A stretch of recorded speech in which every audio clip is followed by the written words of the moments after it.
Hello, here from Optics Theory headquarters. We are making another episode of Optics Theory Debates today. I'm Andraš. Theodore. And today we're going to be touching another basic topic regarding rifle scopes. Now I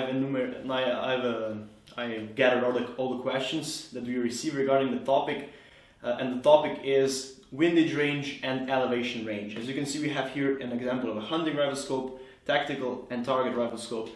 What do we mean by windage range and elevation range, Theodore? Well, these two are the basic parameters which you can find in the tables on every rifle scope page on our web page, and we define with this parameter what is the total elevation and total windage that any of these scopes have.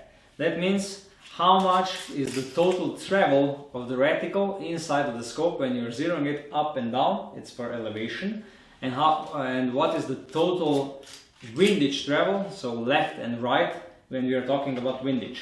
We usually define these two parameters either with three different measurements of units of measurement. With tactical scopes, we usually do this in mils or MRADs, milliradians. So we say the total elevation, the total inner elevation is from one extreme to another extreme is, let's say, 35 mils. That means 35 milliradians. It means approximately 3.5 meters on 100 meters. With target scopes, manufacturers usually define this in MOAs, so in minutes of angle. So we say, okay, this target rifle scope has a 60 MOA of elevation and 40 MOA of windage. And with hunting scopes, especially with the European hunting scopes, which have clicks in centimeters, we usually define elevation and windage in centimeters. Centimeters per 100 meters. So the simplest. The simplest, yeah. But this is mostly with the European manufacturers, like this Doctor, now called Noblex.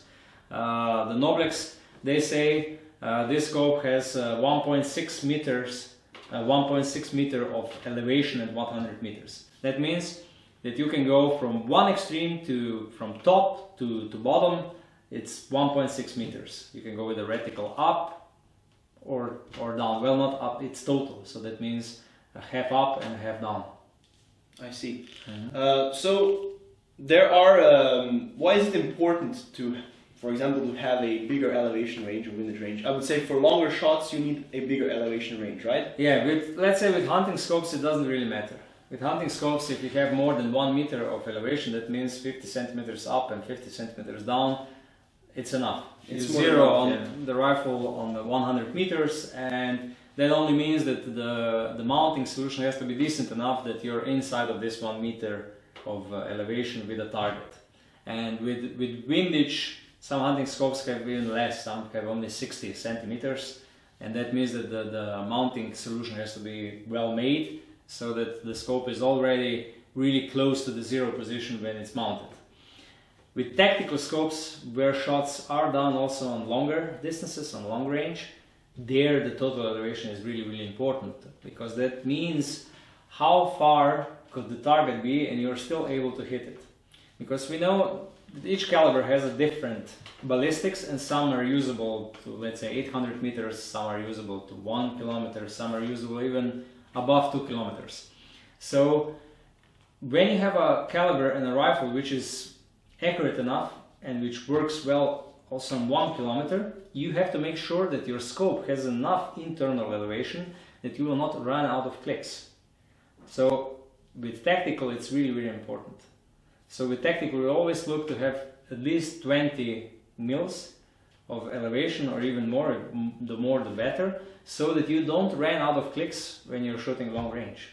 So it doesn't happen that you come to the extreme, to the end, and when you shoot you're still low. So if that happens, you can compensate for that with some mounts, right? Yeah, you can have an inclined mount, so you can have a 20 MOA inclined mount, and then you gain some elevation.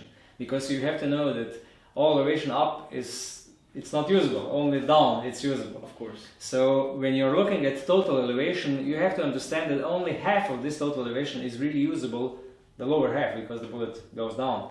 and with inclined mounts you can gain some additional elevation. With target scopes, which are usually, let's say, like type like this, are also used only on 100 and 300 meters. Again, the total elevation is not that important as with tactical. So this would be in short. This was a very short review. Again, as I said, we were talking about the basics here. So if you have any additional questions perhaps on the topic of the elevation and windage range, leave a comment below or send us an email. And if you like the video, subscribe to our YouTube channel, and see you next time. Thank you, bye.